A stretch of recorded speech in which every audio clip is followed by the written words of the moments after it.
నమస్తే రమగారు. నమస్తే జయ.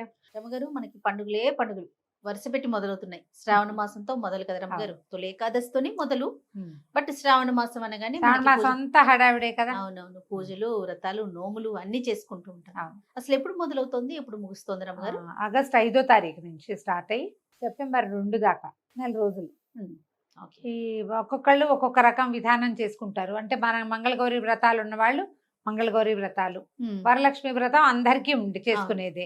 రెండో ఆనవాయితీల శుక్రవారం. ఆలోచన లేకుండా రెండో శుక్రవారం వరలక్ష్మి వ్రతం, 4 శుక్రవారాలు లక్ష్మీదేవిని అర్చించుకోవటం ఉమ్, విధానాన్ని బట్టి. అవును. 4 సోమవారాలు శివారాధన చేసే వాళ్ళు ఉన్నారు. 4 శనివారాలు విష్ణు ఆరాధన చేసుకోవచ్చు. ఓకే. ఈ కార్తీక సోమవారం అంత ఘనమైన సోమవారంగా దీన్ని చెప్పం కానీ సోమవారం నాడు మనం విశేషంగా శివార్చన, శివాలయ సందర్శనం చాలా మంచివి. శ్రావణంలో చాలా పర్వదినాలు ఉన్నాయి కదండి.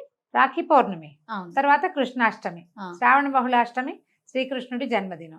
అంటే ఎన్ని పండగలైనా చూడు, 4 సోమవారాలు, 4 శుక్రవారాలు, ఆ, 8, ఆ, 4 మంగళవారాలు, 12, 4 శనివారాలు, 12, 4, 16, పౌర్ణమి, కృష్ణాష్టమి, రాఖీ పౌర్ణమి, కృష్ణాష్టమి. కృష్ణాష్టమి, 16, 2, 18. ఇది కాకుండా ఏకాదశి ఈ నెలలో మనకి వరలక్ష్మి వ్రతంతో పాటే కలిసి వచ్చింది. ఓహో.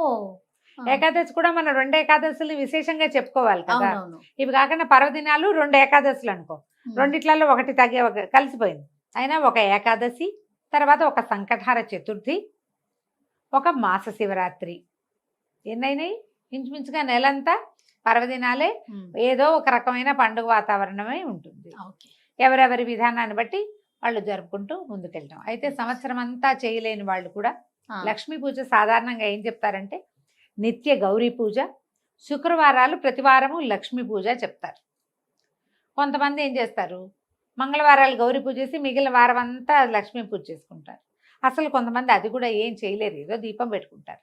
అలాంటి వాళ్ళు ప్రత్యేకంగా లక్ష్మీ పూజ జరుపుకోవటానికి ఇప్పుడు ఈ సంవత్సరం ఈ మాసం మనకి ఉపయోగపడుతుంది. ఉమ్, లక్ష్మణంగానే సాధారణంగా లక్ష్మీదేవి అంటే డబ్బులు అని ఒక పాయింట్ రైజ్ అవుతూ ఉంటుంది. అవునండి.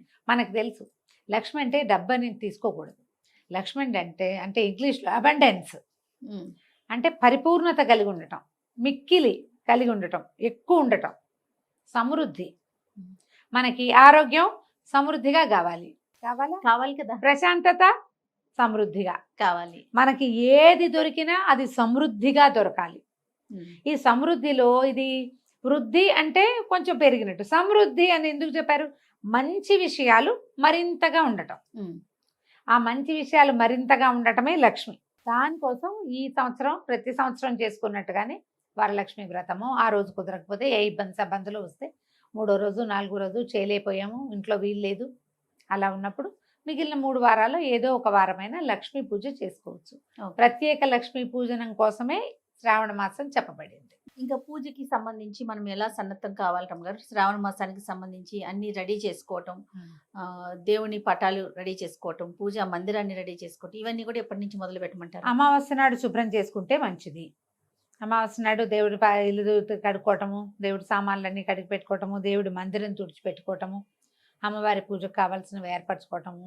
ఇది సోమవారం వచ్చిందని నేను అనుకుంటున్నాను. సోమవారం తోటి మొదలు 5వ తారీఖు. ఒకవేళ ముందు రోజుల్లో మీకు కుదరలేదు, పాడ్యమి నాడు కూడా శుభ్రం చేసుకోవచ్చు. శ్రావణ మంగళవారాలు నోములు ఉన్న వాళ్ళు మంగళవారపు నోములు రెండో రోజునే, నెల వచ్చిన 2వ రోజు నుంచే స్టార్ట్ అవుతుంది. మంగళవారానికి ఒక ప్రత్యేకమైన విధి విధానం ఉంది. అందరూ చేయొచ్చా, చాలా మంది అడిగే ప్రశ్న అది. మీకు ఆసక్తి ఉంటే గౌరీ పూజ చేసుకోవచ్చమ్మా. మాకు ఎప్పుడో అయిపోయినాయి శ్రావణ మంగళవారం నోములు. పెళ్ళైన 6-7 సంవత్సరాలకే అయిపోయింది. 5 ఏళ్ళు చేస్తారు. నేను గౌరీ పూజ చేసుకుంటాను ప్రతి శ్రావణ మంగళవారం విశేషంగా. ఓకే. ఎవరైనా కాస్త శనగలు నానబెట్టుకుని ఎవరైనా వస్తే ఆ పూట శనగలు ఇచ్చుకోవటం మంచిది. శుభ్రాలు చేసుకోవటము, అక్కడి నుంచి 4 శుక్రవారాలు 4 మంగళవారాలు కుదిరితే కట్టుకోవడానికి ఒక కొత్త చీరలు, వాటికి బ్లౌజులు ఏర్పరచుకోవటం. ముత్తైదులు ఎవరైనా మన ఇంటికి వస్తే ఈ నెలంతా పర్వదినాల మాసం కాబట్టి కాస్త వస్తువులు ఏమైనా అట్టు పెట్టుకోండి. జాకెట్ ముక్కలు, పసుపు కుంకాలు వాటి మీద ఏం పెద్ద ఆసక్తి లేదమ్మా నాకు. అవి ఎవరైనా ఇచ్చిన వాటిని ఏం చేస్తాను రా దేవుడు అనిపిస్తుంది. ఏమిటో తిరుగుతుంటాయి మన ఇంటి నుంచి ఇంకో ఇంటికి, ఇంకో ఇంటి నుంచి మన ఇంటికి. ఈ పసుపు కుంకాల ప్యాకెట్లలో ఎంతసేపు పురుగులు కనపడుతుంటాయి, అది పెద్ద బాధగా ఉంటుంది. అందుకని అలా కాకపోయినా ఏదైనా ఓ వస్తువో, పండో, ఫలమో, పువ్వులో ఎప్పుడు పళ్ళు ఉంచుకుంటే వచ్చిన వాళ్ళకి ఒక బొట్టు పెట్టి ఓ పండు ఓ ఫలము కాసిన ఖర్జూరాలు అట్లా ఏమైనా డ్రై ఫ్రూట్స్ అయినా ఇంట్లో ఉంచుకొని తెచ్చుకోవచ్చు. అమ్మ వరలక్ష్మి వ్రతానికి ముందు దానికి తగిన ఏర్పాటు చేసుకోవచ్చు కదా. అవును, వరలక్ష్మి వ్రతాన్ని ముందు చేసుకోవచ్చు. మా శ్రావణ మంగళవారం నోములు ఉన్న వాళ్ళు దానికి ఏర్పరచాల్సిన విధి విధానాలు అంటే బియ్య పిండి నానబెట్టుకోవడం, బియ్యం నానబెట్టుకుని పిండి పట్టుకోవటము, పద్ధతి ప్రకారం ఏమేం చేయాలో వాటన్నిటిని ఎవరింటి పద్ధతి ప్రకారం వాళ్ళు. దీని మీద ఒక పెద్ద ప్రశ్న జనరల్గా అందరు అడిగేది, వెజిటేరియన్స్గా ఉండాలా ఈ మాసం అంతా కూడా ఉండాలా? నీకు కూడా ఉంది కదా ఆ క్వశ్చన్. వెజిటేరియన్స్ ఎవరు పూజ చేసుకుంటారో వాళ్ళు వెజిటేరియన్స్గా ఉంటేనే మంచిదమ్మా. పూజ చేసుకునే వాళ్ళు ఆడపిల్లలు వాళ్ళని కూడా చక్కగా బొట్లు కాటుకలు పెట్టడానికి, వచ్చిన వాళ్ళకి పేరెంట్ అని ఇవ్వడానికి, తాంబూలాలు ఇవ్వడానికి వాళ్ళు కూడా చేస్తారు. కాబట్టి ఇది ఒక అలవాటుగా చేస్తే పూజ చేసుకుంటాం. ఈ 4 మంగళవారాలు పూజ చేస్తాం, లేదా ఈ 4 శుక్రవారాలు లక్ష్మీ పూజ చేసుకుంటాం. ఆ రోజున తినకండి కనీసం. అంతే, ఒక నియమం పాటించడం కోసమే. ఇది ఇవాళ మానేస్తే ముందు ఇది ఉండదా ఒంట్లో? ఇలాంటి ప్రశ్నలు వేయకండి దయచేసి. అడిగిన ప్రశ్నకి ఇదే సమాధానం. చాలా మంది అలా అడుగుతారు. ముందు రోజు తినుంటారు కదా, అది ఉండదా శరీరంలో? అప్పుడు మానేయటమే. అవన్నీ మీ ఇష్టం, అంతే కదా. పూజ రోజున వండకండి, తినకండి, పెట్టకండి, సరిపోయింది కదా, క్లియర్గా. అంతే. అప్పుడు ఇంట్లో వాళ్ళకి కూడా అంతే. ఏ రోజున మీరు ప్రత్యేకంగా పూజ చేసుకుంటారో ఆ రోజున మీకు ఇది పనికొస్తుందా అన్న అనుమానం ఉన్న పనిని చేయొద్దు. నన్ను అడగక్కర్లా. అంతే, అనుమానమైన పనిని చేయకూడదు. ఇంకప్పుడు పీరియడ్స్ ఉంటాయి రమ్మగారు, 2వ శుక్రవారం వరలక్ష్మి వ్రతం చేసుకోలేకపోతారు. అలాంటి వారు మరి 3, 4లోకి వెళ్ళొచ్చు, అంతేనా? చేసుకోవచ్చు. మామూలుగా 3వ వారం మురికి వారం అని చెప్తారు చెయ్య. ఎందుకు అలా అంటారో తెలీదు. మా వైపు అయితే ఆ పాయింట్ ఉంది. 3వ వారం చేసుకోకుండా 4వ వారం చేసుకుంటారు. కాకపోతే ఏంటంటే వరలక్ష్మి కథలో మనకి ప్రత్యేకంగా ఏం చెప్పారు, పౌర్ణమికి ముందు వచ్చే శుక్రవారము అని ఖచ్చితంగా చెప్పబడింది. అవును, ఖచ్చితంగా చెప్పబడింది. ఆ రోజు వైశిష్ట్యం వేరుంటుంది. అవకాశం ఉంటే ఆ రోజునే చేసుకోండి. మీకు ఈ తప్పించుకోలేని స్థితి ఉందనుకో అప్పుడు చేయగలిగేది ఏం లేదు. అలా కాకుండా 2వ వారం వద్దనుకున్నానండి, నేను 4వ వారం చేసుకుంటానండి అనకూడదు. ఖచ్చితంగా 2వ వారమే చేసుకోవాలి. మీకు అవకాశం లేనప్పుడు ప్రధానమైనది స్త్రీ సంబంధిత సమస్యలు ఒకటి, ఏదైనా అత్యవసర ప్రయాణము మీరు ఇంకో చోటకి వెళ్ళవలసి వస్తే అక్కడ, అలాంటి చోట తప్ప మీరు అందరూ చేసుకుంటారు కాబట్టి నేను ఈ వారం మానేసి ఇంకో వారం చేస్తానంట మాత్రం చాలా తప్పు. అలా చెయ్యొద్దు. మీకు కుదరని పరిస్థితి అయితే ఈ వారం వదిలిపెట్టండి, పై వారం చేసుకోండి. లేదా వచ్చే వారం మనకి ఇబ్బంది వస్తుంది అనుకుంటే మొదటి వారమే చేసుకోండి హాయిగా. అంతే కదా, మన ఇబ్బందిని బట్టి. ఇబ్బంది ఏమీ లేదు.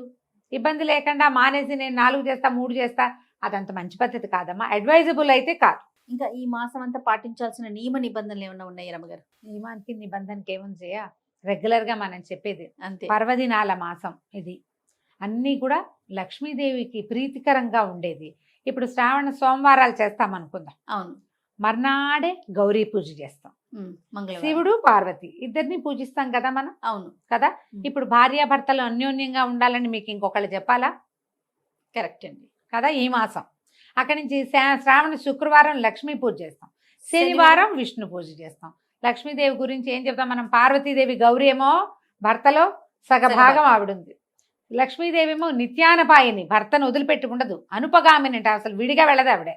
భర్త ఎక్కడ ఉంటే అక్కడ ఉంటుంది, నేను ఎక్కడో ఉంటా అందు. వాళ్ళిద్దరు పక్క పక్కన ఉంటారు. మరి ఇద్దరు పక్క పక్కన ఉండే భార్యాభర్తల్ని పక్క రోజులు అర్చిస్తూ మొగుడిని తిడితే ఎలాగమ్మా? అంతే, తిట్టకూడదు కదా. భార్యాభర్తలు కొట్లాడుకోకండి. తగాదాలు వచ్చే ఏ పనులకి దారి తీయద్దు. ఎంత కలిగితే అంతే పూజమా, ఘనత కాదు కావాల్సింది. ఈ పండగ ఈ పర్వదినాల్లో నేను ఎంత బాగా పెట్టాను, ఎంత పూజ చేశాను, ఎంతమందికి వాయినాలు ఇచ్చాను, ఎంత పెద్దగా తాంబూలాలు ఇచ్చాను కాదు, ఎంత శ్రద్ధగా పూజ చేసుకున్నాను. కాస్త పాయసమే చేస్తాం, 1/2 కేజీ శనగలే నానబెడతావు. ఎంత శక్తి ఉంటే అంతే చెయ్యి, శ్రద్ధగా భక్తితోటి చేయటం. ఓకే. ఈ రోజుల్లో శ్రావణంలో భర్తతోటి అక్షింతలు వేయించుకోవాలని చెప్తారు చేయ బాగా. ఇవే ఒకటే కదా స్త్రీల వ్రతాలు చేసే నెల ఇది. అవునవును. మిగిలిన ఇప్పుడు కార్తీకం చూడు అందరిదీను, మార్గశీరం అందరిదీను, మాఘం అందరిది. ఇది ఆడవాళ్లే చేసుకునేది కదా. మంగళవారమో శుక్రవారమో మీరు పూజ చేసుకుంటే సాయంకాలం భర్త చేతికి అక్షింతలు ఇచ్చి దండం పెట్టి అక్షింతలు వేయించుకోండి. పతి పరమేశ్వర హోతాహే అనుకోవాలన్నమాట. కాబట్టి అనుకోండి, చేయించండి తప్పకుండా. ఇప్పుడు మనం చేసేది ఏంటంటే ఎప్పుడు కూడా వివాహితలైతే మనకు వివాహం బాగుండాలని, ఎక్కువ కాలం మన జంట ఇలా కొనసాగుతూ ఉండాలని, మనకి రావాలి ఈ అబండెన్స్ అంతా అని మనము జంట దేవతల్ని పూజిస్తాం ఈ మాసంలో.